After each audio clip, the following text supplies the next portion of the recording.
আমার নিজেও হয়তো ভাবিনি যে এত সহজ করে কেউ বুঝিয়ে দিতে পারে আমার এত বড় তত্ত্বটাকে। একদম পাতি, একদম সহজ, এমন কিচ্ছু ব্যাপার না। আমি যেভাবে বুঝিয়ে দেবো তারপরে তো সত্যিই এমন কিচ্ছু ব্যাপার না। যেভাবে আমরা ডিটেল অ্যানালাইসিস করছি এইভাবে ইউটিউবের কোনো চ্যানেলে তোমরা খুঁজে পাবে না। নমস্কার বন্ধুরা, তোমাদের সবাইকে অনেক অনেক অনেক স্বাগত তোমাদের নিজস্ব চ্যানেল বায়োটপার্স ল্যাবের ভেতরে। আমি তোমাদের মেন্টর সৌম্যদা। অভিযোজন অভিব্যক্তির প্রথম পার্টটা অনেক অনেক ভালোবাসা দেওয়ার পরে আমি নিয়ে চলে এসেছি অভিযোজন অভিব্যক্তির যে সেকেন্ড পার্টটা ছিল, যেটা তোমরা অনেকবার করে চাইছিলে হোয়াটসঅ্যাপ গ্রুপের মধ্যে এবং কমেন্টের মধ্যে। খুব তাড়াতাড়ি কিন্তু আমি এটা নিয়ে চলে এসেছি সেজন্য তোমাদের জন্য। এবং মাধ্যমিক 2027-এ আমরা এবারে বলে বলে আমাদের ডঙ্কা বাজবে এবং পুরো মাধ্যমিক 2027 কাঁপিয়ে দেওয়ার জন্য আমরা পুরো প্রস্তুত হয়ে গেছি। কেন? কারণ আমরা যেভাবে ডিটেলসে পড়ছি, যেভাবে আমরা ডিটেল অ্যানালাইসিস করছি, এইভাবে ইউটিউবের কোনো চ্যানেলে তোমরা খুঁজে পাবে না।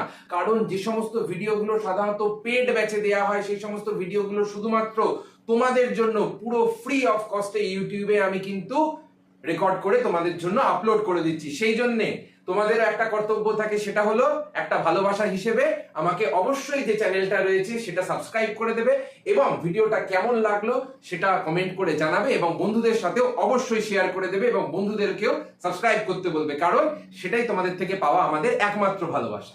এবং আমরা কিন্তু মাধ্যমিক 2027-এ আমাদের একটাই স্লোগান কি না, এবারে কিন্তু আর ভয় নয়, এবারে হবে আমাদের বাজিমাত। এবারে বাজিমাত করার জন্য চলো তাহলে একদম ভয়ানক ভাবে শুরু করা যাক। আমরা আজকে যেটা পড়বো সেটা হলো অভিযোজন এবং অভিব্যক্তির যে পার্ট 2টা ছিল। পার্ট 1টা তো পুরো একদম ফাটাফাটি ভাবে আমরা পড়ে নিয়েছিলাম দাদা। তো পার্ট 2-এ যেটা আছে সেখানে আমাদের কি কি পড়তে হবে, সেখানে আমাদের ল্যামার্কবাদ, ডারউইনবাদ এবং বিভিন্ন ধরনের আরো ছুটকো ছাটকা যে সমস্ত অভিযোজনের যে পার্টগুলো আছে সেগুলো আমাদের পড়তে হবে। মানে অল্প একটু অভিযোজন, অল্প একটু অভিব্যক্তি পড়লেই আমাদের অভিযোজন অভিব্যক্তি আজকেই সম্পূর্ণ শেষ। এবং এমন ভাবে শেষ করিয়ে দেবো তোমাদের চোখের পলকে শেষ হয়ে যাবে এবং মনে হবে এত সহজ ছিল আর এটা এত কঠিন লাগছিল, এমন ভাবে শেষ করিয়ে দেবো। তাহলে চলো শুরু করা যাক। তো প্রথম আমাদের যেটা দেখতে হয় সেটা হলো অঙ্গ সংস্থান ঘটিত প্রমাণ। দাদা, অঙ্গ সংস্থান ঘটিত প্রমাণটা কি? তার মানে হলো আমাদের দেহের ভেতরে তো বিভিন্ন ধরনের অঙ্গ আছে, সেই সমস্ত অঙ্গগুলো সরল, আমরা কি পড়েছিলাম, সরল উদ্বংশীয় জীব থেকে জটিল জীবের এখনকার দিনে সৃষ্টি হয়েছে, এটাকেই আমরা বলছি অভিযোজন বা বিবর্তন। এবার এই যে বিবর্তনের ধারাকে আমরা সরল থেকে জটিলের দিকে গেলে তাহলে কি হবে, সেখানে আমরা বিভিন্ন ধরনের স্ট্রাকচারালও পরিবর্তন দেখতে পাবো, মানে বিভিন্ন জটিলতা সৃষ্টি হতে দেখতে পাবো এবং সেই সমস্ত জটিলতার ভিত্তিতেই আমরা বলতে পারছি যে কে ছিল আদি পূর্বপুরুষ এবং কে হলো এখনকার বর্তমান জটিল জীব। সেইটা কিন্তু আমরা সেই অঙ্গ সংস্থান ঘটিত প্রমাণের মাধ্যমে আমরা আবিষ্কার করতে পারছি। সেই জন্য আমরা যদি হৃৎপিণ্ডের সংবহন তন্ত্রটা ভালো করে লক্ষ্য করি তাহলে আমরা কি দেখতে পাবো, তাহলে আমরা দেখতে পাবো যে সেখানে কিন্তু বিভিন্ন ধরনের পরিবর্তন রয়েছে এবং এই পরিবর্তনগুলো এই চার্টের মাধ্যমে দেখো একদম সুন্দর করে তোমাদের সামনে আমি তুলে ধরেছি। এবার এই চার্টটা যদি আমরা একটু ভালো করে লক্ষ্য করি তাহলে এখানে প্রথমে দেখো প্রাণী হিসেবে কি আছে, মাছ আছে, খুব ভালো কথা। মাছের মধ্যে প্রকোষ্ঠ কি আছে, দুটো প্রকোষ্ঠ। দুটো প্রকোষ্ঠ মানে একটা অলিন্দ আছে, একটা নিলয় আছে, একদম সিম্পল একটা স্ট্রাকচার। তারপরে চলে আসো ব্যাঙ। ব্যাঙের ভেতরে তিনটে প্রকোষ্ঠ, দুটো অলিন্দ আছে, একটা নিলয় আছে, এটাও খুব একটা জটিল না। সরীসৃপ, সরীসৃপের ভেতরে তিনটে প্রকোষ্ঠ আছে, যেখানে আমরা দুটো অলিন্দ দেখতে পাচ্ছি এবং অসম্পূর্ণভাবে দ্বিধা বিভক্ত বা দ্বিবিভক্ত একটা নিলয় দেখতে পাচ্ছি। এবং পক্ষী এবং স্তন্যপায়ীর কথা যদি বলি তাহলে কি হচ্ছে, চারটে প্রকোষ্ঠ, মানে আমাদের যে হৃৎপিণ্ড সেখানে চারখানা প্রকোষ্ঠ দেখতে পাই, মানে দুটো অলিন্দ এবং দুটো নিলয়। এবারে তোমাদের মনে হতে পারে যে দাদা এই যে প্রকোষ্ঠগুলো এগুলোর কাজ দেখি, এগুলোর কাজটা হলো অলিন্দ নিচ্ছে, দূষিত রক্ত নিয়ে নিল, তারপরে নিলয় সেটাকে প্রেরণ করে পাঠিয়ে দিল। ঠিক আছে, এবারে এই যে অলিন্দ নিল, নিলয় পাঠালো, অলিন্দ নিল, নিলয় পাঠালো, এবারে ধরো একটা জায়গায় একটা বোতলের মধ্যে সব আসছে, দূষিত রক্ত, বিশুদ্ধ রক্ত সব আসছে। এবার সে যখন পাম্প করছে তার মানে সারা দেহের ভেতরে সেই দূষিত রক্তটাই ছড়িয়ে যাচ্ছে বা পার্শিয়ালি যে বিশুদ্ধ রক্ত সেটা ছড়িয়ে যাচ্ছে। যেমন এখানে যদি আমরা ছবিটা ভালো করে লক্ষ্য করি, যেমন মাছের মধ্যে দেখো অলিন্দ রয়েছে, নিলয় রয়েছে। এবারে ধরো বিশুদ্ধ রক্ত এলো এবং দূষিত রক্ত এসে মিশে গেল। এবার তার ফলে কি হচ্ছে, মাছের দেহের ভেতরে সম্পূর্ণ বিশুদ্ধ রক্ত প্রবাহিত হতে পারছে না। ব্যাঙের ভেতরে লক্ষ্য করো, ব্যাঙের ক্ষেত্রে কি হচ্ছে, অলিন্দ দিয়ে দূষিত রক্ত আসবে এবং নিলয় সেটাকে সারা দেহের মধ্যে বিশুদ্ধ রক্তটাকে প্রেরণ করে। অলিন্দে সবসময় মনে রাখবে অবিশুদ্ধ, মানে অলিন্দে কি রক্ত আসবে, দূষিত রক্ত আসবে। এবং সেই দূষিত রক্তটা পরিশুদ্ধ হয়ে কোথায় যাচ্ছে, নিলয়ের ভেতরে যাচ্ছে। নিলয় কি করে, নিলয় আমাদের দেহের ভেতরে বা সমস্ত প্রাণীদের দেহের ভেতরে যে বিশুদ্ধ রক্তটা আছে সেটাকে পাচার করতে বা পাম্প করে পাঠিয়ে দিতে সাহায্য করে। এবার এই যে বিশুদ্ধ রক্তটা আছে এটা তো দূষিত রক্তের সাথে মিশে যাচ্ছে, কেন, কারণ এখানে কি কোনো ধরনের আমরা ব্যারিকেড দেখতে পাচ্ছি যেখানে এটার মতো রয়েছে, এখানে কি কোনো ধরনের এর মতো চারটে আলাদা আলাদা প্রকোষ্ঠ কি আমরা দেখতে পাচ্ছি না? তো তাহলে কি হচ্ছে, এখান থেকে রক্ত এলো, সমস্ত বিশুদ্ধ দূষিত সব মিলেমিশে গিয়ে আবার একসঙ্গে পাম্প হয়ে বেরিয়ে গেল। তার মানে কি হলো, আগেরটার থেকে একটু জটিল হয়েছে, আগেরটায় একটা একটা করেছিল, এখন তিনটে আছে, দুটো অলিন্দ একটা নিলয় আছে। তারপরে আমরা যদি সরীসৃপে লক্ষ্য করি তাহলে এখানেও দেখো নিলয়টা একটুখানি কিন্তু বিভক্ত, মানে সম্পূর্ণটা কিন্তু কানেক্ট করে দুটো আলাদা আলাদা পোরশন করতে পারেনি, অর্ধ বিভক্ত করেছে, মানে সম্পূর্ণ একটুখানি বৃদ্ধি পেয়েছে। কিন্তু যেহেতু অলিন্দ দুটো একসঙ্গে রয়েছে এবং নিলয় দুটোর মধ্যেও এখনো কানেকশন রয়েছে, সম্পূর্ণ যুক্ত হয়ে রয়েছে, সেই জন্য এখনো কিন্তু সরীসৃপের দেহের ভেতরেও আমরা কি দেখতে পাচ্ছি, যে দূষিত রক্তই মিলে মিশে বিশুদ্ধর সঙ্গে প্রবাহিত হচ্ছে। মোরাললেস একটুখানি দেখো জটিলতাটা বেড়েছে, এখান থেকে নিলয়টা অর্ধ বিভক্ত বা অসম্পূর্ণ দ্বিধা বিভক্ত হয়েছে।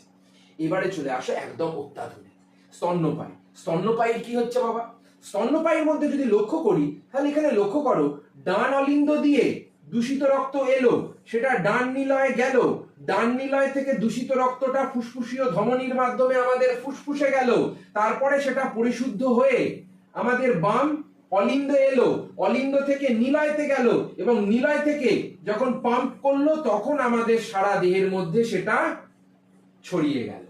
তাহলে যদি সহজ করে বলি, মোদ্দা কথা হলো যে এখানে যেহেতু চারটে আলাদা আলাদা প্রকোষ্ঠ আমরা দেখতে পাচ্ছি, সেই জন্য রক্তটা বিশুদ্ধ এবং কি, রক্তটা বিশুদ্ধ এবং দূষিত আলাদা আলাদা প্রবাহিত হতে পারছে, সেই জন্য আমরা এটাকে বলছি সব থেকে উন্নত ধরনের। তাহলে অঙ্গ সংস্থানের মধ্যে আমরা কি দেখতে পেলাম, যে একটা সরলতম উদ্বংশীয় জীবের যে হৃৎপিণ্ড ছিল সেখান থেকে ধীরে ধীরে অন্যান্য প্রাণীদের যে, যদি আমরা দেখি হৃৎপিণ্ডের অঙ্গ সংস্থানগত প্রমাণ, তাহলে দেখতে পাচ্ছি যে একটা সরল থেকে যখন জটিলের দিকে যাচ্ছে তখন কিন্তু জটিলতাটা বাড়ছে এবং সেখানে অনেক স্পেসিফিকেশন আসছে, মানে নির্দিষ্টতা চলে আসছে, নির্দিষ্টভাবে সেই কাজটা সম্পন্ন করছে এবং দূষিত রক্ত এবং বিশুদ্ধ রক্তকে তারা আলাদা আলাদা ভাবে পাম্প করছে। সেই জন্য লাস্টে দেখো কি লেখা আছে, দেখা যাচ্ছে যে মাছ থেকে শুরু করে ক্রমপর্যায়ে যদি আমরা ব্যাঙ, সরীসৃপ, স্তন্যপায়ী এগুলোর দিকে ধীরে ধীরে এগিয়ে যাই তাহলে দেখতে পাবো হৃৎপিণ্ডের যে কাজের নির্দিষ্টতা তৈরি হয়েছে এবং তার সঙ্গে সঙ্গে জৈব বিবর্তনের ধারায় সরল জীব থেকে যে জটিল জীব, একদম প্রথমে বলেছিলাম সরল জীব থেকে জটিল জীব, সেই সরল জীব থেকে জটিল জীবের কিন্তু সৃষ্টি হচ্ছে। সেই জন্যই আমরা এটাকে বলে থাকি অঙ্গ সংস্থান ঘটিত প্রমাণ। এবার তোমাদের মনে হতে পারে যে দাদা এখান থেকে কেমন কোশ্চেন আসবে একটু বলো তো। একটাই কোশ্চেন আসবে, আমি ফিক্স বলে দিচ্ছি তোমাদের, এমনই একটা কোশ্চেন আসবে যেটা একটাই আসবে কিন্তু ফিক্সড আসবে এবং ওইটা ছাড়া আর তেমন ভাবে এখান থেকে কিছু আসবে না, মানে এই যতটুকু পড়াবো। বলবে অঙ্গ সংস্থান ঘটিত প্রমাণটা লেখো হৃৎপিণ্ডের চিত্র সহ, মানে এই চিত্রগুলো তোমাদের প্র্যাকটিস করতে হবে, এই চিত্রগুলো তোমাদের আঁকাটা প্র্যাকটিস করতে হবে এবং আঁকা প্র্যাকটিস করার ফলে তখনই কিন্তু তোমরা চিত্র সহ এগুলো করতে পারবে। এবং এটার পরবর্তী যখন ভিডিওটা আনবো মক টেস্টে তখন আমি এই চিত্রটাও আঁকা শিখিয়ে দেবো, ঝটপট কি করে সুন্দর চিত্র তোমরা আঁকতে পারবে সেটাও আমি শিখিয়ে দেবো। তো এখান থেকে এই ধরনেরই কোশ্চেন আসবে, এটা ফিক্সড, এটা পুরো ফিক্সড কোশ্চেন, এর বাইরে আসবে না, আমি বলে দিচ্ছি। তারপরে চলে আসো সমসমস্ত অঙ্গ ঘটিত প্রমাণ। সমসমস্ত কথাটার মধ্যেই উত্তর লুকিয়ে রয়েছে। সমসমস্ত মানে একই ধরনের অঙ্গের মধ্যে যখন আমরা একই ধরনের গঠন এবং উৎপত্তি দেখতে পাচ্ছি তখনই সেটাকে আমরা বলছি সমসমস্ত অঙ্গ। যেমন তিমির অগ্রপদ, পাখির অগ্রপদ, বাদুড়ের অগ্রপদ, মানুষের হাত হলো অগ্রপদ। এবার এই যে তিনটেই আছে, এরা তিনটেই উৎপত্তিগতভাবে কি অগ্রপদ, এবং গঠনগতভাবেও এরা সেম। কেন? কারণ হিউমেরাস, রেডিয়াস আনলা, কার্পাল, মেটাকার্পাল, ফ্যালাঞ্জেস এই কটা পার্টি আমরা কিন্তু দেখতে পাই, এবং এই কটা পার্টি প্রত্যেকটার মধ্যে দেখো দেখতে পাচ্ছি। এখানে আমরা হিউমেরাসের মধ্যেও দেখতে পাচ্ছি, এই যে পার্টটা বেরিয়ে গেল এখান থেকে ঢেউ খেলে, তার মানে এর উপরের দিকের লাইনে সব কটা হলো হিউমেরাস। তারপরে আমরা যদি নিচের দিকে লক্ষ্য করি তাহলে কি হচ্ছে, এখান থেকে এইভাবে যে লাইনটা বেরিয়ে যাচ্ছে এটা হয়ে গেল রেডিয়াস আর আনলা, মাঝখানের এই যে পার্টটা আছে। তারপরে চলে আসো কার্পাল। কার্পালের ক্ষেত্রে কি হচ্ছে, কার্পালের মধ্যে আমরা এই যে পার্টটা দেখতে পাচ্ছি এইভাবে যে বেরিয়ে যাচ্ছে, এই যে এটা হয়ে গেল কার্পাল। তারপরে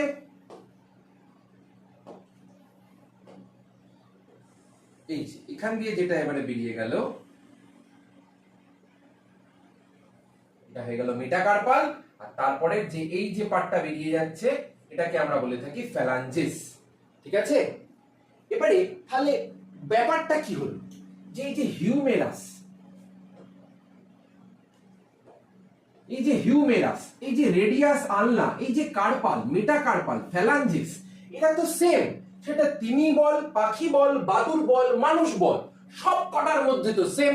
তার মানে এরা উৎপত্তিগতভাবেও এক এবং গঠনগতভাবেও এক। এবং কোশ্চেনটার মধ্যেই উত্তর ছিল, তোরা লক্ষ্য করিসনি, আমি কি বলেছিলাম? সমস্ত। তার মানে কি? সম মানে তো সমান, এবং সমস্ত মানে হলো উৎপত্তি এবং গঠন। মানে উৎপত্তি ও গঠন যখন সমান হচ্ছে তখনই সেটাকে আমরা বলছি সমস্ত অঙ্গ। যেমন তিমির ফ্লিপার, পাখির ডানা, বাদুড়ের প্যাটাজিয়াম, মানুষের হাত। এগুলো বিভিন্ন পরিবেশে বিভিন্নভাবে কাজে লাগার জন্য অভিযোজনের দ্বারা পরিবর্তিত হয়েছে, কিন্তু তাদের গঠন এক রয়েছে, তাদের কাজ আলাদা কিন্তু গঠন এক, গঠনটা এক। সেই জন্য আমরা এই সমস্ত অঙ্গ ঘটিত প্রমাণকে অনেক সময় জিজ্ঞাসা করে এটা কোন ধরনের বিবর্তনকে সাপোর্ট করে থাকে। এই সমস্ত অঙ্গ ঘটিত প্রমাণের ব্যাপারটা তাহলে কি হলো এখানে আমরা দেখতে পাচ্ছি, একদম নিমেষে তোমরা বুঝে যাবে। এখানে দেখো এবারে ডানাটা পাখির মধ্যে, অগ্রপদ ঘোড়ার মধ্যে, ফ্লিপার তিমির মধ্যে, হাত মানুষের মধ্যে, প্যাটাজিয়াম বাদুড়ের মধ্যে। এটা কিসের উৎপত্তি স্থল? আমি বললাম অগ্রপদ থেকে তৈরি হয়েছে। এবং সব ক্ষেত্রেই প্রাথমিক যে গঠন শৈলী, এখানে যে চিল্লে বললাম হিউমেরাস, রেডিয়াস, আলনা, কার্পাল, মেটাকার্পাল, ফ্যালাঞ্জেস, দেখো লেখা আছে, এইগুলোই কিন্তু প্রাথমিক গঠন শৈলী, কিন্তু প্রত্যেকটার কাজ দেখো আলাদা। ওড়া, দৌড়ানো, সন্তরণ, সৃজনশীল কার্য ওড়া। এবার দুটোর ওড়ার মধ্যে আবার পার্থক্যও রয়েছে, সেখানে আমরা আলাদা করে অত ডিটেলস আমাদের লাগবে না। কিন্তু ব্যাপারটা হলো প্রত্যেকের কাজও আলাদা, প্রত্যেকের যে পরিবর্তন সেটাও আলাদা। কিন্তু যেহেতু একটা জায়গা থেকে উৎপন্ন হয়ে চারিদিকে ছড়িয়ে গেছে, কাজ আলাদা আলাদা হওয়ার জন্য গেছে, একদম পাতি, একদম সহজ, এমন কিচ্ছু ব্যাপার না। আমি যেভাবে বুঝিয়ে দেবো তারপরে তো সত্যিই এমন কিচ্ছু ব্যাপার না, কারণ এত সহজ করে ইউটিউবের কোথাও নেই, এটা আমি দাবি করে বলতে পারি, এই চ্যানেল থেকে দাঁড়িয়ে বুক ঠুকে বলতে পারি। তারপরে চলে আসো সমবৃত্তীয় অঙ্গ ঘটিত প্রমাণ। এখানে আমাদের সমবৃত্তীয়, বৃত্ত মানেই হলো কাজ। হ্যাঁ, এবার তার বলে কিন্তু অঙ্কের বৃত্তের সঙ্গে গুলিয়ে ফেলো না বাবা, অত কৃপা করো না। বৃত্তীয় কথাটার মানেই হলো কাজ, তার মানে গঠন আলাদা আলাদা হোক কিছু যায় আসে না, কিন্তু গঠন আলাদা হোক, উৎপত্তি আলাদা হোক, কিচ্ছু যায় আসে না, কিন্তু যদি একই কাজ করে, সবাই একই কাজ করছে, তখন সেটাকে আমরা কি বলবো? তখন সেটাকে আমরা বলবো সমবৃত্তীয় অঙ্গ। যেমন যদি এক জায়গায় জড়ো করি, যেমন বাদুড়ের প্যাটাজিয়া, পাখির ডানা, তারপরে ধরে নাও কীট পতঙ্গের ডানা, প্রজাপতির ডানা, সবাই গঠনগত দিক থেকে আলাদা, কিন্তু প্রত্যেকের একটাই কাজ। কি কাজ? না ওড়া। তাহলে এরা ব্যাপারটা কি হলো? ব্যাপারটা হলো এখানে ব্যাপারটা হলো যে এরা বিভিন্ন জায়গা থেকে এসে একটা জায়গায় জড়ো হলো, এবং একটা জায়গায় কেন জড়ো হলো, কিসের ভিত্তিতে জড়ো হলো? একই ধরনের কার্য করছে বলে জড়ো হলো, কিন্তু এদের প্রত্যেকের আলাদা আলাদা গঠন রয়েছে, কিন্তু এক জায়গায় যেহেতু এদেরকে জড়ো করে আনলো, কার্যের ব্যাপারটা কি? ব্যাপারটা হলো এখানে যে এই যে আমি বললাম এই যে আমি বললাম যে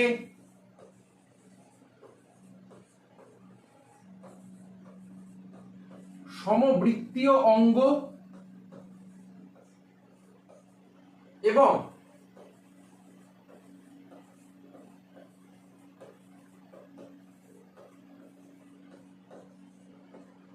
সমস্ত অঙ্গ, মনে রাখবে যখন আমরা দেখতে পাচ্ছি যে একই ধরনের কার্য হচ্ছে, মানে এক জায়গায় জড়ো করে আনছি, তখন সেটাকে বলা হয় অভিসারী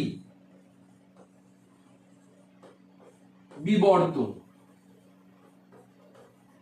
কেন? কারণ অভিসারী কথাটার মানেই হলো এক জায়গায় নিয়ে আসা, এবং সমবৃত্তীয়র মধ্যে কি বললাম, এরা কাজের সূত্রে সব এক জায়গায় জড়ো হয়ে চলে এসছে, তার মানে এদেরকে আমরা বলতে পারি অভিসারী। এবং সমস্ত অঙ্গের ভেতরে কি হচ্ছে, সমস্ত অঙ্গের মধ্যে আমরা দেখতে পাচ্ছি যে এরা একটা জায়গা থেকে উৎপন্ন হয়েছে, তাদের গঠন এবং উৎপত্তি এক, কিন্তু কাজের সূত্রে তারা সবাই আলাদা আলাদা কার্য করছে। সেই জন্য এটাকে আমরা বলে থাকি অপসারী বিবর্তন। এই হলো বিবর্তনের দিক থেকে ঘটনাটা, যে কিরকম বিবর্তন এরা সাপোর্ট করছে।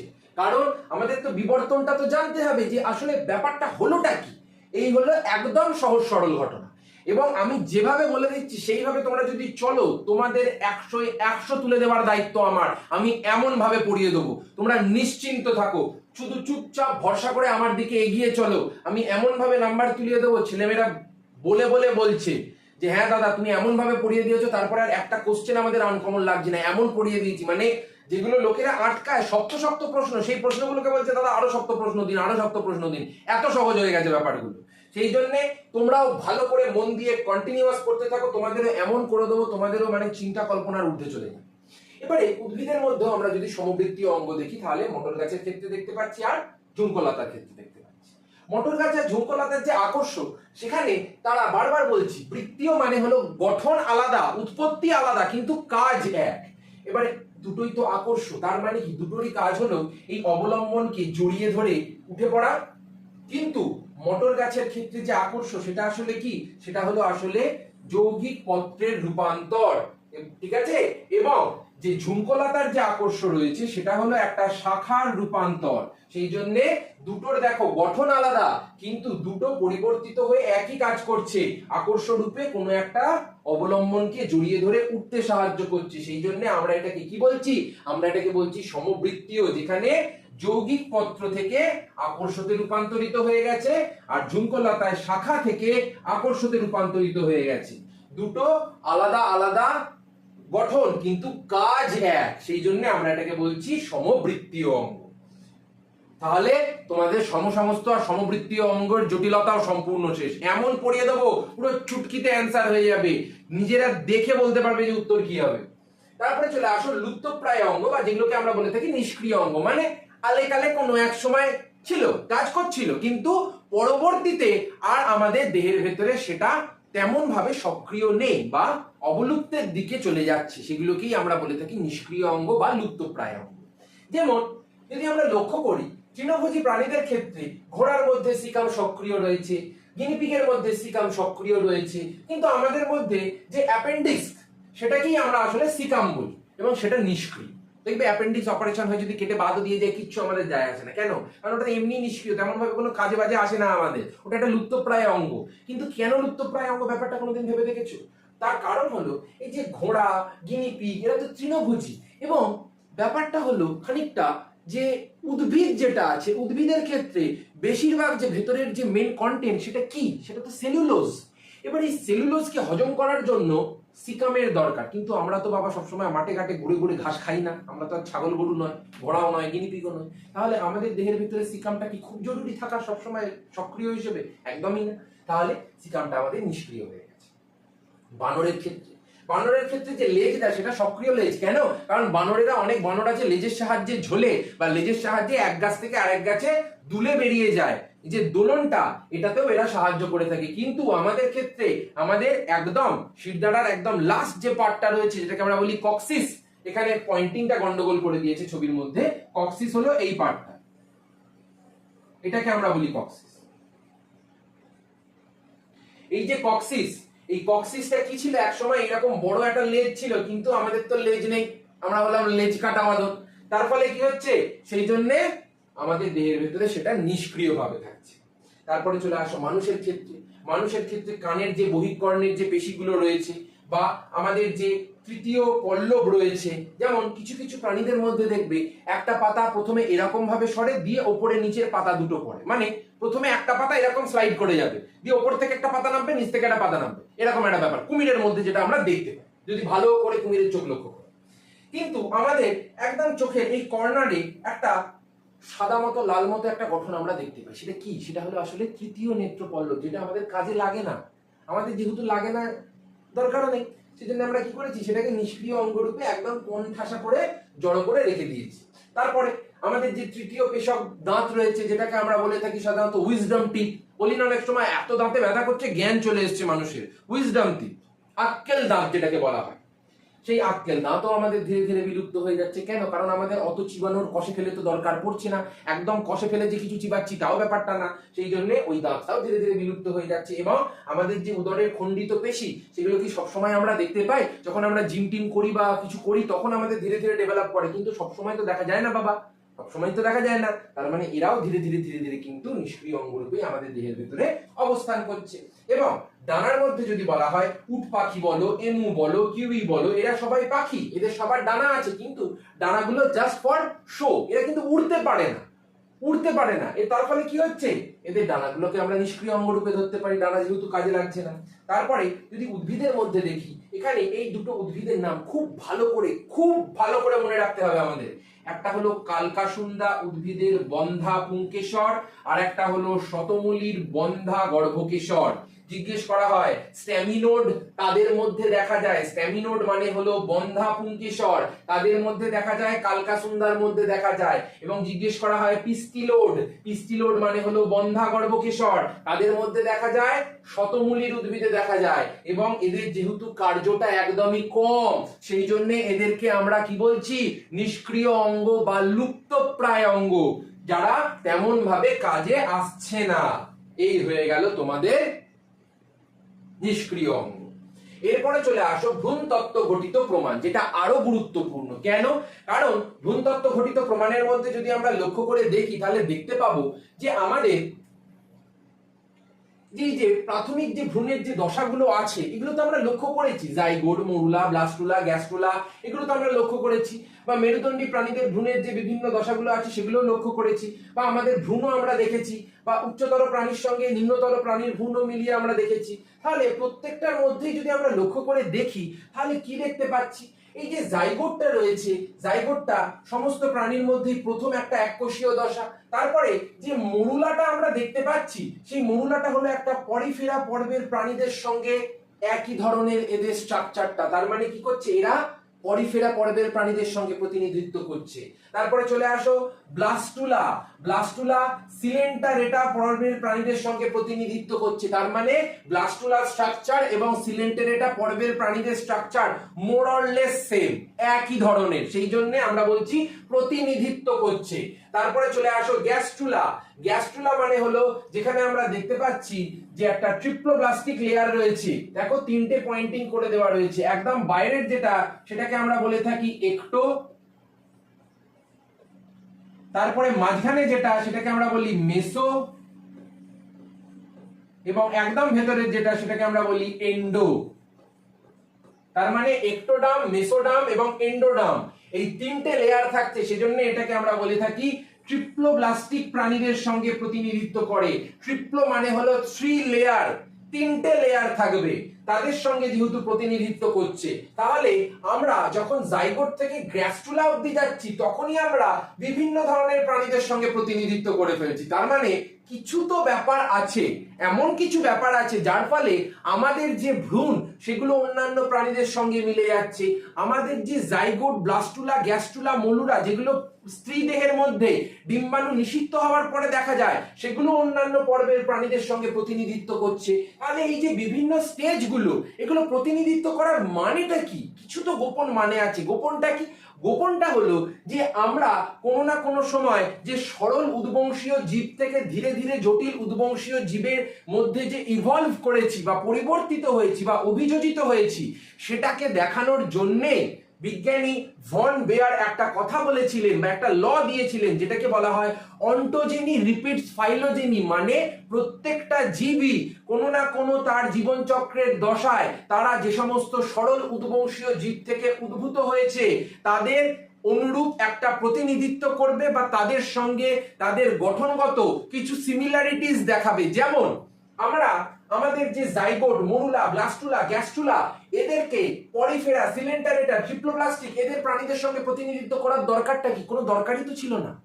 কোনো দরকার কি ছিল? ছিল না। কিন্তু ভন বেয়ার পরীক্ষা নিরীক্ষা করে দেখলেন যে না, এমনি এমনি তো হচ্ছে না। যেহেতু পরিবর্তন হয়েছে সেই জন্য ওরা নিজেদের একটা ছাপ ছেড়ে যাচ্ছে। যেমন আমাকে দেখে লোকেরা বলে যে আমাকে আমার মায়ের মতো দেখতে এবং দাদুদের মতো দেখতে, ঠিক আছে, এবং কিছু বৈশিষ্ট্য আমার বাবারও রয়েছে, যেমন লম্বাটা আমি আমার বাবার মতো। তাহলে এই যে মা বাবার থেকে যখন এসছি এবং মায়ের থ্রুতে বাবার থ্রুতে যে দাদুর বৈশিষ্ট্যগুলো সেগুলোও আমার মধ্যে এসছে, মা বাবার কিছু বৈশিষ্ট্য আমার মধ্যে এসছে, তার মানে কি হচ্ছে? বৈশিষ্ট্যগুলো কন্টিনিউয়েশনে যাচ্ছে, বৈশিষ্ট্যগুলো কন্টিনিউয়েশনে যাচ্ছে। তার মানে আমরা যে সমস্ত প্রাণীদের থেকে ধীরে ধীরে ধীরে ধীরে ইভলভ হয়েছি, তারা কি করে নিজেদের প্রতিনিধিত্ব ছেড়ে দেবে? তারাও নিজেদের প্রতিনিধিত্বটাকে বজায় রাখছে। তার ফলে আমাদের বিভিন্ন দশায় বিভিন্ন রকমের প্রাণীদের সঙ্গে মিল খায়। যেমন আমাদের যদি এরকম ভ্রূণের মতো দশাটা আমরা লক্ষ্য করি, মোর অর লেস দেখো সবাই একই রকমের দেখতে, মোর অর লেস সবাই একই রকমের দেখতে বলতে গেলে। মাছের ভ্রূণ, ব্যাঙের ভ্রূণ, কচ্ছপের ভ্রূণ, পাখির ভ্রূণ, স্তন্যপায়ীর ভ্রূণ, তেমন ভাবে কারুর মধ্যেই কোনো পার্থক্য নেই। তার মানে কি? তার মানে আমরা যে সমস্ত সরল উদ্বংশীয় জীব থেকে সৃষ্টি হয়েছি, সেই সরল উদ্বংশীয় জীবের কোনো না কোনো দশার যে বৈশিষ্ট্য, সেটা আমরা আমাদের জীবন চক্রের কোনো না কোনো দশায় আমরা দেখালাম। সেটাকেই বলা হচ্ছে ভ্রূণতত্ত্ব ঘটিত প্রমাণ। মানে ভ্রূণ প্রমাণ করে দিচ্ছে, ভ্রূণ প্রমাণ করে দিচ্ছে যে আমরা কোথা থেকে উদ্ভূত হয়েছি বা কাদের সঙ্গে আমাদের প্রতিনিধিত্ব বা কাদের সঙ্গে আমাদের মিল, সেটা ভ্রূণ প্রমাণ করে দিচ্ছে। সেই জন্য আমরা এটাকে বলে থাকি ভ্রূণ তত্ত্ব ঘটিত প্রমাণ। যেখানে আরো যদি গভীরে যাওয়া যায় তাহলে দেখতে পাবো যে উচ্চতর প্রাণীর যে ভ্রূণ, সেটা নিম্নতর প্রাণীর ভ্রূণের সঙ্গেও মিলে যাচ্ছে বা জীবের সঙ্গে মিলে যাচ্ছে। যেমন এখানে লক্ষ্য করো, মাছ এবং ব্যাঙাচি, মাছ তো উচ্চতর এবং ব্যাঙাচি নিম্নতর, দুটোর মধ্যেই আমরা একই ধরনের সাদৃশ্যতা দেখো দেখতে পাচ্ছি না, মোর অর লেস অনেকটা। তার মানে কি? তার মানে মোদ্দা কথা যেটা বলা হয় যে মাছ থেকেই কিন্তু এখনকার দিনের যে সমস্ত উন্নত জীব আছে, যত আছে, হাতি, ঘোড়া, ব্যাঙ, সাপ যা আছে, সরীসৃপ, আমরা, বানর, শিম্পাঞ্জি, বাঘ, সবাই কিন্তু উদ্ভূত হয়েছে। কিভাবে? ধীরে ধীরে ধীরে ধীরে পরিবর্তনের মাধ্যমে। তাহলে দেখো না, মাছ, ব্যাঙ, কচ্ছপ, পাখি, স্তন্যপায়ী সবার ভ্রূণ একই রকমের কি করে দেখতে হচ্ছে? কি করে হচ্ছে না? কি করে? কারণ মাছের থেকেই তো সবার উৎপত্তিটা হয়েছে ধীরে ধীরে। সেই জন্য সবার ভ্রূণটাই কোনো না কোনো একটা সময় মাছের ভ্রূণের মতো দেখতে হয়ে প্রমাণ দিচ্ছে যে আমরা আসলে কোথা থেকে উৎপন্ন হয়েছি এবং আমাদের আসল রুটস কোনটা। যেমন ওপরেও আমরা লক্ষ্য করলাম। এই হলো ভ্রূণতত্ত্ব ঘটিত প্রমাণ, আর কিচ্ছু না, আর কিচ্ছু না। এই যে লেখাটা তোমরা এখানে দেখতে পাচ্ছ, এটাই আমি এতটা সোজা করে বলে দিয়েছি যে আর কোনো চিন্তার ব্যাপার নেই। একবার এক ঝলক যদি এখান থেকে পড়ো বা বইয়ের থেকে পড়ো, একবারে বুঝতে পেরে যাবে। এবং ভ্রূণতত্ত্ব ঘটিত প্রমাণ থেকে কিরকম কোশ্চেন আসে? সেই হৃৎপিণ্ড ঘটিত প্রমাণের মতো। যেমন ভ্রূণতত্ত্ব ঘটিত প্রমাণটি লেখো, এটা লিখবে, এই দুটো পয়েন্ট লিখবে, 3 নাম্বার এই পয়েন্টটা লিখবে এবং এই ছবিটা একটু এঁকে দেবে। যেমন এখানেও যদি লক্ষ্য করো, দেখো লেজ দেখতে পাচ্ছি না চারটে ভ্রূণের মধ্যেই, এবং ফুলকা ফাটলও তো আমরা চারটে ভ্রূণের মধ্যেই দেখতে পাচ্ছি। তার মানে কি? তার মানে হলো সবার মধ্যেই আমরা কোনো না কোনো সময় আমাদের ভ্রূণগুলো একই রকমের দেখতে হয়, যেটা এক্ষুনি বললাম বিজ্ঞানী ভন বেয়ার বলেছিলেন। এবং সেটাকেই আমরা কি বলে থাকি? সেটাকে আমরা বলে থাকি বায়োজেনেটিক ল অথবা পুনরাবৃত্তি তত্ত্ব, যেটাকে উনি বলেছিলেন অন্টোজেনি রিপিটস ফাইলোজেনি। মানে কোনো একটা জীব, তার সরল উদ্বংশীয় যে জীব রয়েছে, তাদের ভ্রূণের প্রতি স্বল্প সময়ের জন্য হলেও তাদের পূর্বপুরুষের যে অভিব্যক্তি, তার ইতিবৃত্তের পুনরাবৃত্তি ঘটাবে। মানে আমরা মাছেদের মতো ভ্রূণ হয়ে মাছেদেরকে আমরা একটা কাইন্ড অফ রেসপেক্ট দিচ্ছি, যে আমরা আসলে কোথা থেকে উৎপন্ন হয়েছি। রেসপেক্ট তো কাউকেই দিচ্ছি না, কিন্তু বোঝানোর সুবিধার জন্য তোমাদের বললাম যে একটা ট্রিবিউট দিচ্ছি যে আসলে আমরা কাদের থেকে এসছি, সেই রকম একটা ব্যাপার। সেটাকেই বলা হয় অভিব্যক্তির ইতিবৃত্তের পুনরাবৃত্তি ঘটাচ্ছে। এই হলো ঘটনা, একদম সহজ। এরপরে আমরা চলে আসবো দুটো মতবাদ। আমরা এতটা পাঠ কত কম টাইমের মধ্যে এবং কত ইন্টারেস্টিং ভাবে পড়ে ফেললাম বলতো। এটা কোথাও তোমরা পাবে? কোথাও পাবে না। শুধুমাত্র আমি এমন ভাবে পড়িয়ে দেবো তোমাদের ঝাঁ চকচকে ব্যাপারটা হয়ে যাবে, তোমরা চুটকিতে তখন বুঝতে পেরে যাবে এত সহজে যে দাদা এত সহজ ছিল জিনিসগুলো, আর আমরা মুখস্থ করে করে মাথা ফাটিয়ে মরছিলাম। মুখস্থ করার কোনো ব্যাপারই ছিল না এখানে, শুধুমাত্র পড়ার ব্যাপার ছিল। ভালো করে বুঝি। অভিব্যক্তি সম্পর্কে দুজন মতবাদ দিয়েছেন, একজন ল্যামার্ক দিয়েছেন এবং একজন ডারউইন দিয়েছেন। ল্যামার্ক কি বলেছিলেন? ল্যামার্ক বলেছিলেন যে প্রকৃতির মধ্যে আমরা যত বেশি কোনো একটা অঙ্গকে ইউজ করব, সেই অঙ্গটা ধীরে ধীরে ধীরে ধীরে পরিবর্তিত হবে, সেই অঙ্গটা ততটা সফলভাবে সবল হয়ে উঠবে, সফলভাবে সবল হয়ে উঠবে, এবং তাদের ব্যবহারের ফলে সেই অঙ্গের মধ্যে একটা দৃঢ়তা আসবে, একটা শক্তপোক্ত ভাব আসবে, এবং যে সমস্ত অঙ্গগুলোকে আমরা ইউজ করব না সেগুলো নিষ্ক্রিয় অঙ্গরূপে এলিমিনেট হয়ে যাবে। যেমন আমাদের সিকাম, যেটাকে আমরা বলি অ্যাপেন্ডিক্স, আমাদের কক্সিস, যেটাকে আমরা বলি নিষ্ক্রিয় লেজ, তারপরে হলো পাখির ডানা, উট পাখির ডানা, এমুর ডানা, কিউইর ডানা। এগুলো কি? এগুলো তো সমস্ত নিষ্ক্রিয়। কেন? কারণ এরা ইউজ করেনি। যেমন আমরা যদি আমাদের ব্রেনটাকে ইউজ না করি, তাহলে কি হবে? আমাদের ব্রেনের থেকে যেটা আমাদের এখনকার দিনে সব থেকে ভালো সাবজেক্ট, সেই সব থেকে ভালো সাবজেক্টটাও আমরা ভুলে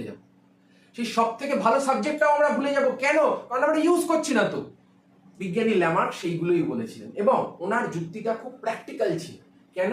কারণ উনি যে যে টপিকগুলো বলেছিলেন সেই টপিকগুলোই কিন্তু আসলে হয়েছিল, সেই জন্যই কিন্তু উনি এগুলোকে লক্ষ্য করেছিলেন। এবং বেসিক যে ধারণাটা আমাদের প্রথমে দিতে হয় সেটা হলো, বিজ্ঞানী জ্যাঁ ব্যাপটিস্ট ল্যামার্ক 1809 সালে ফিলোসফিক জুলজি বলে একটা গ্রন্থ উনি প্রকাশ করেছিলেন। সেই গ্রন্থের মধ্যে উনি জৈব অভিব্যক্তি সম্পর্কিত যে মতবাদ, ল্যামার্কের মতবাদ, সেই ল্যামার্কের মতবাদ উনি কিন্তু দিয়েছিলেন। ওখানে উনি কি বলেছিলেন? প্রথম বলেছিলেন পরিবেশের প্রভাব, যে আমাদের কোনো একটা অঙ্গ বা আমাদের যে সমস্ত স্বভাব বা পরিবেশের যে একটা প্রভাব, তার উপরে নির্ভর করছে কিন্তু অনেক কিছু, এবং সেই পরিবেশ কি করে সেই অঙ্গটার উপরে বা জীবের উপরে প্রভাব ফেলছে, এবং পরিবেশ কি করে সেটাকে চুজ করছে, তার উপরে ভিত্তি করে কিন্তু আমাদের অঙ্গ সবল হচ্ছে, এবং তার উপরে ভিত্তি করেই আমাদের অঙ্গ দুর্বল হচ্ছে। যেমন আমরা যেভাবে পরিবেশের দ্বারা প্রভাবিত হয়েছি, আমাদের যে ফুড হ্যাবিট, তার ফলে কি হয়েছে? আমাদের যে সিকাম, যেটাকে আমরা অ্যাপেন্ডিক্স বলছি, সেটা কি হয়েছে? নিষ্ক্রিয় হয়ে গেছে। কিন্তু ঘোড়ার যে সিকাম সেটা সক্রিয় রয়েছে, গিনিপিগের যে সিকাম সেটা সক্রিয় রয়েছে। কেন? কারণ পরিবেশ ওদের এমন ভাবে বাধ্য করেছে থাকতে, যার ফলে ওরা তৃণভোজী, আর আমরা হয়ে গেছি সব ধরনের সর্বভোগ। এবার বেসিক্যালি আমরা কি খাই? ভাত, ডাল, মাছ, মাংস, তরি, তরকারি, এসবই তো খাই। সবসময় তো মাঠ থেকে ঘাস ছিঁড়ে খাচ্ছি না, বা শাক পালাও খাচ্ছি না। সবসময় তো আর পালং শাক, লাউ শাক, মূলো শাক, সব শাক খাচ্ছি না। তার ফলে কি হচ্ছে? আমাদের ধীরে ধীরে নিষ্ক্রিয় হয়ে গেছে, পরিবেশের দ্বারা প্রভাবিত। তারপরে চলে আসো জীবের সচেষ্টতা। ল্যামার্ক বলেছিলেন যে কোনো একটা পরিবেশে কোনো একটা জীব যদি সচেষ্টভাবে বেঁচে থাকতে চায়, তাহলে সে যে বিভিন্ন ধরনের প্রয়াস করবে, এবং সেই প্রয়াস করার মাধ্যমে তার দেহের ভেতরে যে বিভিন্ন ধরনের পরিবর্তনগুলো একত্রিত হয়ে কোনো একটা নতুন বৈশিষ্ট্যের আগমনে সাহায্য করবে, সেগুলোকেই উনি বলেছিলেন জীবের সচেষ্টতা। এবং পরিবেশের পরিবর্তনের কারণে জীব যত বেশি সচেষ্ট হবে, জীব সেই অঙ্গটাকে তত বেশি পরিপুষ্ট করে তুলবে। যেমন দেখবে যারা সাধারণত খুব উচ্চবিত্ত পরিবার থেকে হয়, বা যাদের অনেক পয়সা কড়ি রয়েছে, তাদের ছেলে মেয়েদের দেখবে ব্রেনটা, সবার ক্ষেত্রে হয় আমি বলবো না, কিন্তু আমি দেখেছি অনেক সময় যে তাদের ক্ষেত্রে ব্রেনটা ধীরে ধীরে কম হয়ে যাচ্ছে। কেন?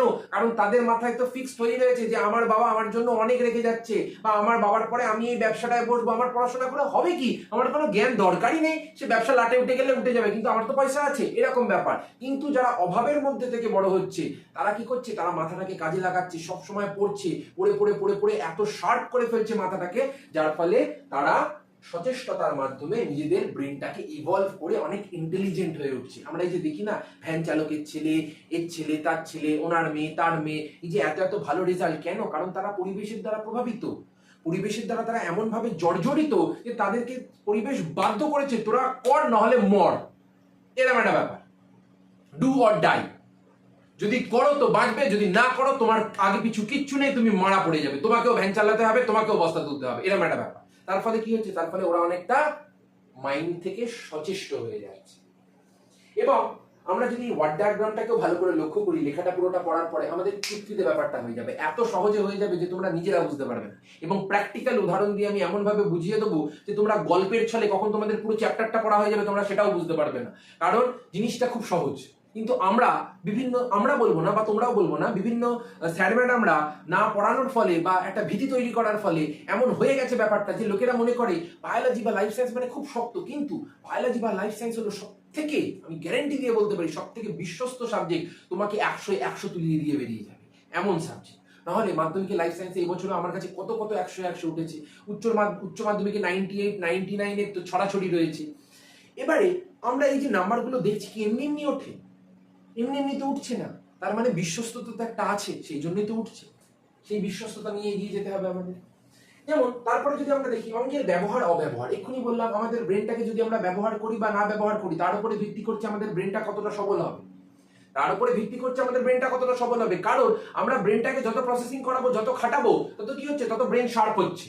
ব্রেন তত শার্প হচ্ছে, ব্রেন তত ঘষা মাজার ফলে ব্রেন তত তীক্ষ্ণ হয়ে যাচ্ছে যে না এটা এভাবে হবে, ওটা ওভাবে হবে। ঠিক একইভাবে জিরাফ তার গলাটাকে কতটা হাইটে গিয়ে লম্বা হয়ে একটা ঘাসকে খাওয়ার চেষ্টা করবে বা একটা গাছের পাতাকে খাওয়ার চেষ্টা করবে। সে যদি বলতো না আমি খাবো না বাবা, আমার কোনো দেখার দরকার নেই, আমি অন্য কোথাও ঘুরে ঘুরে দেখি যদি কোথাও ঘাস ছেড়ে খেতে পারি। কিন্তু না, ওরা কি করলো, ওরা দেখলো যে মাটির মধ্যে তো ঘাস শেষ, এবারে কি করবো, মহাবিপদ। তখন ওরা কি করলো, ওরা তখন লাফ মেরে মেরে এরকম ভাবে গাছ থেকে পাতা ছিঁড়ে খেতে শুরু করলো। তখন কি হলো, ওরা গলাটাকে বাড়াচ্ছে, লম্বা করছে এরকম ভাবে, এবং তার সঙ্গে সঙ্গে নিজের দেহটাকে উঁচু করে এরকম করছে। এবং কন্টিনিউয়াসলি আমার বললে যে জেনারেশন আফটার জেনারেশন ওরা যদি এইভাবেই ব্যবহার করতে থাকে, নিজেদের এই পরিবর্তনটা করতে থাকে, তাহলে কি হচ্ছে, এক সময় গিয়ে আমরা এখনকার দিনে লম্বা গলার জিরাফ দেখতে পাচ্ছি, যারা পাতাটাকে এরকম লম্বা ভাবে গলা নিয়ে খেতে পারে। সেইটাই ল্যামার্ক বলেছে। তারপরে চলে আসো অর্জিত বৈশিষ্ট্যের বংশানুসরণ। অর্জিত বৈশিষ্ট্যের বংশানুসরণ কি, ধরো একটা জিরাফের গলা লম্বা এবং পরের জিরাফের গলা কি আবার তার পূর্বপুরুষের মতো হয়ে যাবে? মানে আমি মানুষ, আমার স্ত্রী মানুষ, কিন্তু আমার ছেলে সে কি আবার একটা লোমশ, একটা লেজওয়ালা বানর হয়ে জন্মাবে? তা তো না ব্যাপারটা।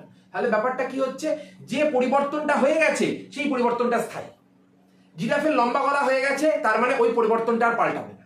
অর্জিত যে বৈশিষ্ট্য, সেই অর্জিত বৈশিষ্ট্যটা এবার একটা জেনারেশন থেকে আরেকটা জেনারেশনে এবারে কন্টিনিউয়েশন হচ্ছে। প্রথম জেনারেশনে একটু লম্বা গলা হলো, তারপরে জেনারেশনে আরো একটু লম্বা গলা হলো, তারপরে জেনারেশনে আরো একটু লম্বা গলা হলো, তারপরে জেনারেশনে আরো একটু লম্বা গলা হলো, এবং এই যে এত লম্বা গলা, এই গলা লম্বাটাই এতদিন ধরে চলে যাচ্ছে। এই হলো ঘটনা, এটাই কিন্তু বিজ্ঞানী বলতে চেয়েছে। এবং লাস্ট যেটা রয়েছে সেটা হলো নতুন প্রজাতির উৎপত্তি। এইভাবেই যদি চলতে থাকে এখনকার দিনে কি হবে, তাহলে একটা নতুন প্রজাতি তো তৈরি হবে। আগেকার যে জিরাফের গলা সেটা কি ছিল, সেটা ছিল ছোট্ট মতো, মানে এতটা মতো ছিল।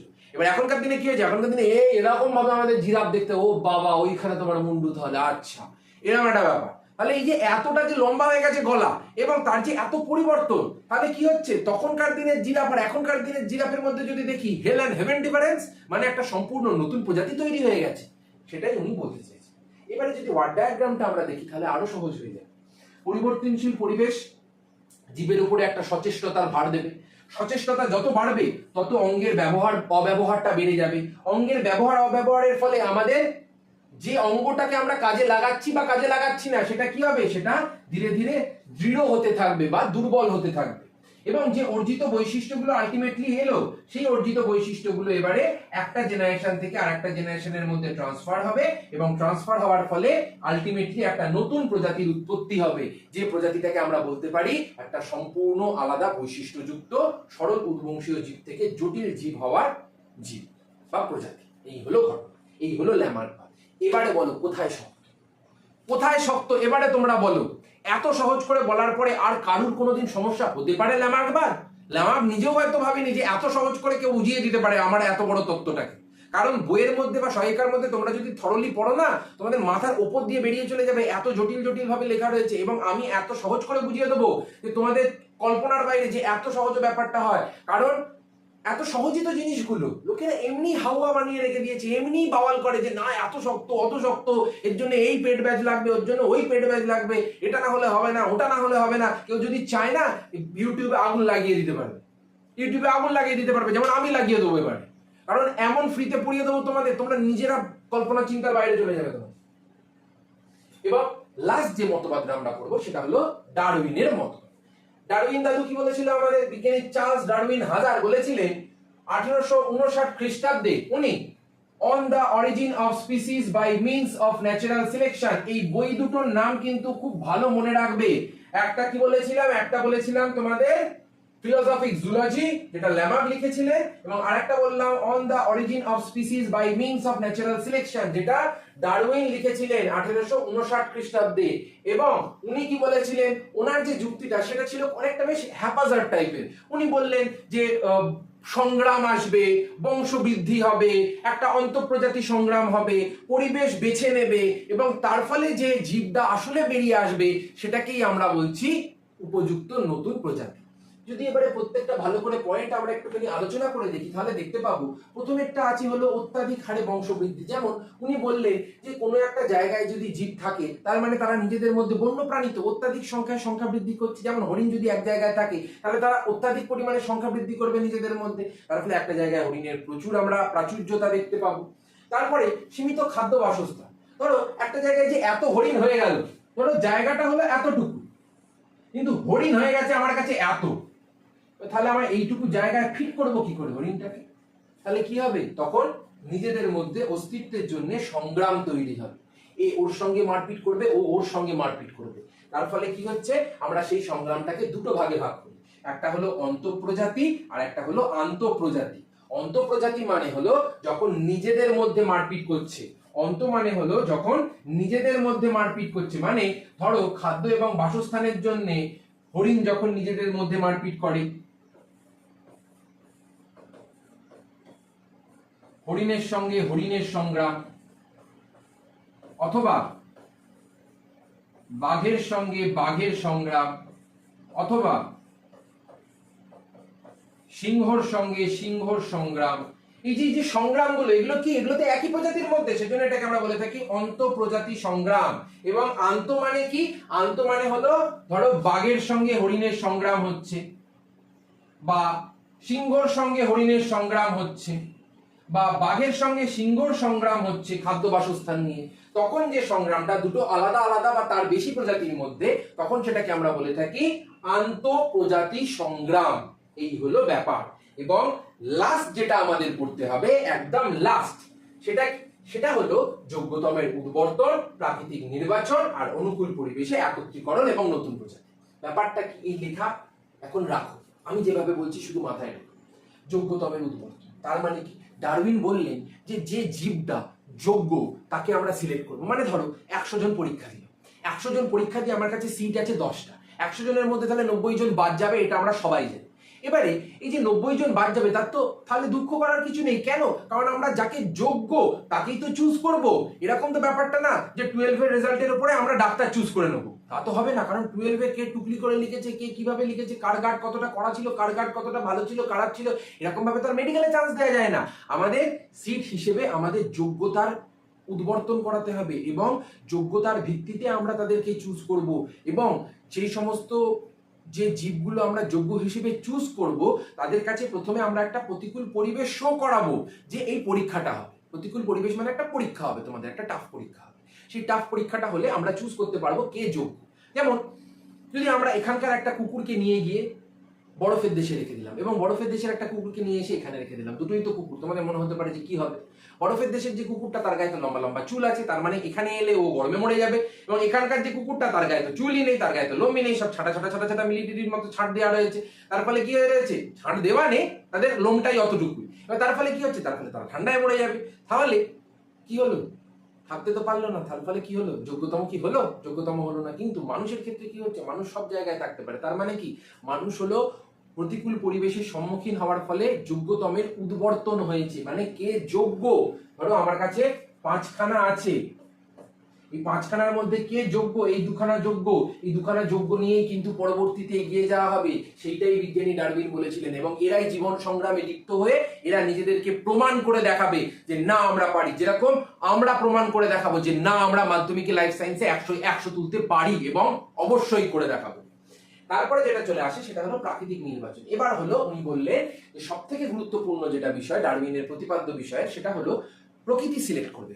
এবারে সবই হলো ওপরের প্রকৃতির উপরে ব্যাপার, যে প্রকৃতি কিভাবে কাকে কার ওপরে কিভাবে ফেভার করবে, কার ওপরে কিভাবে ফেভার করবে না। যখন কারোর উপরে ফেভার করবে তখন সেটাকে আমরা বলবো অনুকূল পরিবেশে প্রাকৃতিক নির্বাচিত হয়েছে, এবং যখন প্রতিকূল পরিবেশে সে একটা সম্মুখীন হচ্ছে তখন আমরা বলবো প্রতিকূল পরিবেশের মাধ্যমে প্রাকৃতিকভাবে নির্বাচিত হয়েছে। প্রকৃতি কিভাবে তাদেরকে সিলেক্ট করবে, ন্যাচারাল সিলেক্ট করবে, সেটা নেচারের উপরই একমাত্র নির্ভর করে, এবং সেটাকেই উনি বলেছিলেন প্রাকৃতিক নির্বাচন, যেখানে অনুকূল প্রকরণের মাধ্যমে যে সমস্ত জীবেরা আছে সেগুলো অন্যান্যদের সাথে প্রতিযোগিতায় বেশি সুযোগ সুবিধা ভোগ করবে এবং তারা সিলেক্ট হয়ে পরবর্তী জেনারেশনের দিকে এগিয়ে যাবে। যেমন এখানে দেখো, প্রাকৃতিক নির্বাচনের ফলে যারা যোগ্যতম ছিল তাদের মধ্যে থেকে সিলেক্ট করে আমরা অনুকূল প্রকরণের একত্রিতকরণ করেছি, মানে যে সমস্ত প্রকরণগুলো আমাদের দরকার, মানে ধরে নাও খুব সুন্দর লোম রয়েছে গায়ের ভেতরে ঠান্ডায় থাকার জন্য, দেহের যে চামড়া রয়েছে সেই চামড়াটা পুরু, এই যে বিশেষ বৈশিষ্ট্যগুলো অনুকূল, এগুলো কি হচ্ছে, এগুলো এক জায়গায় জড়ো হবে, জড়ো হয়ে তারা একত্রিত ভাবে নতুন একটা প্রজাতির মধ্যে তারা ট্রান্সফার করবে, এবং যখনই ট্রান্সফার করবে তখনই সেটা হয়ে গেল একটা নতুন প্রজাতির উৎপত্তি। এই হলো ডারউইনবাদ, আর কিচ্ছু না। তাহলে এবারে তোমরা বলো কোথায় শক্ত ছিল, কোথায় শক্তটা কোথায় ছিল? এত সহজ করে বুঝিয়ে দেবো যে তোমাদের কল্পনার বাইরে চলে যাবে, বারবার বলছি আমি, এবং এত সহজ করে এত ফ্রিতে এত ডেসক্রিপটিভলি কেউ কোথাও পড়ায় না। সেই জন্য তোমাদের কাছ থেকে আমার একটাই অনুরোধ, বন্ধুদের সঙ্গে প্রচুর শেয়ার করে দিও এবং লাইক কমেন্ট করতে ভুলো না, এবং চ্যানেলটাকে অবশ্যই করে সাবস্ক্রাইব করে দেবে, কারণ সেটাই একমাত্র তোমাদের কাছ থেকে পাওয়া আমাদের ভালোবাসা, কারণ সম্পূর্ণটাই অনলাইন এবং সম্পূর্ণটাই ফ্রি। সেই জন্য তোমাদের পাওয়া সেই সাবস্ক্রাইবটা এবং তোমাদের পাওয়া সেই ভালোবাসাটা, লাইকটা, কমেন্টটা, সেটাই কিন্তু আমাদের একমাত্র প্রাপ্য, কিন্তু আর আমরা কিচ্ছু চাইছি না তোমাদের থেকে। সেই জন্য অবশ্যই করে বন্ধুদের সঙ্গে শেয়ার করে দেবে এবং সাবস্ক্রাইব করতে একদম ভুলবে না, এরকম গুরুত্বপূর্ণ সব কটা ভিডিওর জন্য। এবং শুধুমাত্র একটা দুটো ভিডিও না, আমি সব কটা চ্যাপ্টারের ইন ডিটেল ইন ডেপথ সব কটা ভিডিও আপলোড করে দিচ্ছি ধীরে ধীরে, এবং এমন ভাবে আপলোড করে দেবো প্লে লিস্ট দিয়ে, তোমরা দেখে চমকে যাবে যে এত ভালো করে জিনিস ইউটিউবে পড়ানো সম্ভব এবং কেউ পড়ায়নি এতদিন, এত আমি পড়িয়ে দেবো, তোমরা নিজেরা চিন্তা করতে পারবে না। সেই জন্য আজকের মতো তাহলে এতটাই থাকলো, সবাই খুব ভালো করে পড়াশোনা করতে থাকো এবং ভয় নয় বাজি মাত করতে হবে আমাদের। সেই জন্য আজকের মতো খুব ভালো করে পড়াশোনা করতে থাকো, আজকের মতো তাহলে টাটা।